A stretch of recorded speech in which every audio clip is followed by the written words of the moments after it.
Ayan po, alalayan mo rin ate, alalayan mo. Ayan po, naka-wheelchair po kanina yan. Ayan o. Ito, alalayan mo. Ayan po, naka-wheelchair. Ba't ngayon wala na pong nakahawak? Ayan po si nanay, naka-wheelchair kanina. Si Lola. Ayan o. Oo. Oo. Ikot nanay, ikot. Oo. Sige, dandan. Oo. Nanay, ano? Alalayan mo ito lang. Sige, sige, yan.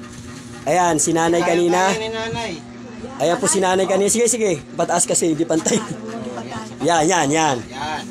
Ayan po si nanay. Alalay sa likod. Oh. Ay, naka-wheelchair kanina. Ubot ngayon. Oh. Pwede ka naman malengke. Yan ang pangarap mo, di ba? Bumalik niya sa... Ubot, umiyak eh. Pwede masimba na yan. Sige. Upo, upo. Oh. Oh.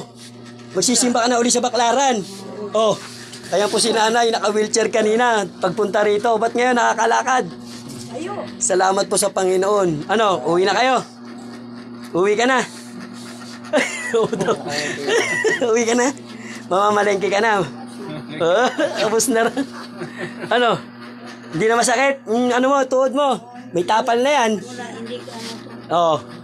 Oo, sige. At least nakalakad ka na. Kanina naka-wheelchair po kayo. Ayan po si nanay. After ng gamot naka-wheelchair. Makati pa po ba yung ano? Yung sugat nyo, makati pa? Wala na rin. O, di ba? Ayun na lang po ang gagawin natin ha, yung pampaligo. Yung sinabi ko po sa inyo, ayan po, napakabuti po ng Panginoon. Ayan po yung Panginoon. Salamat po, Ama. Lagi lang po kayo magdadasal. Ha? Pagtapos po maligo, nakapagbanlaw na kayo, nakapagsabon na kayo, nakapag-shampoo na kayo, yung na lang po ang huli nyo na po. Pang ano pas, wag niyo nang pupunasan, pabayaan mo siya matuyo hanggang sa matuyo yan lahat ng mga ano mo. Tapos tutulungan mo rin po ang sarili mo. Katulad nung pinagawa ko si exercise. Bago ka tumayo, ganyan-ganyan muna. Parang warm up baga. O, di ba? Bago kita patayo, pinaganyan-ganyan muna kita kasi naano yung buto niya po, yung na-stuck na po. Di ba? Di ba? Nakaupo palagi, nakaiga, nakaupo, nakaiga. O, mai-stuck po yan. Eh ngayon, nakita mo naman, sa isang iglap na palakad ng Panginoon. Sa inyo makikita kanina, sabi nyo, naka-wheelchair. Binuwat nyo pa yan. Ayan po, napakabuti po ng Panginoon. Ayan po si nanay. O, bakit pa nanay? Ang ganda na ng ngiti ni nanay. Nilagyan na lang siya, di ba? Likod. Palagyan mo ulit. Lagyan. Napakabuti po ng Panginoong ito, Jesus. Ayan po. Kanina po dumating po ito. Nakita niyo naman kung paano maglakad. Napakabuti ng Panginoon po. Ayan naman po ang Panginoon. Basta nanay, tuloy nyo lang po. Malakas naman loob nyo eh. Kita mo, lakas ng loob mo, nakalakad ka. Lakas ng loob, matapang si nanay. Kasi wala na. Hindi yung mukha niya. Aliwalas, tingnan mo. Oh, tulungan mo. Tingnan mo mukha niya, nakangiti na. Nakangiti na, ano. Naka-wheelchair yan ha, dumating. Binuhat pa yan sa upuan, papunta rin sa loob.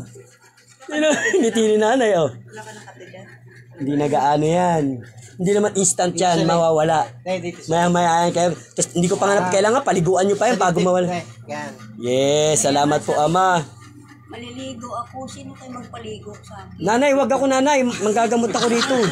Wag mo na ang tawagan nanay para paliguan kayo. Request daw. Walang asawa. Request. Anak mo, anak Ha? mo. Request niyo po ba si Sir Richard? Gusto nyo ako pa? Request? Ako na nga ng gamot sa inyo. Ako pa gusto nyo? Ay, nakakaya naman daw. Baka naman sakali lang. Ang saya rin ni ate. Ito, galing na rito rin. Siya nagdala po. Nakatulong rin siya sa kapwa. Yan po. Sinabihan man ako na. Yan po si nanay. Ano, uwi ka na? Uwi ka na? Sa bahay. Pwede na.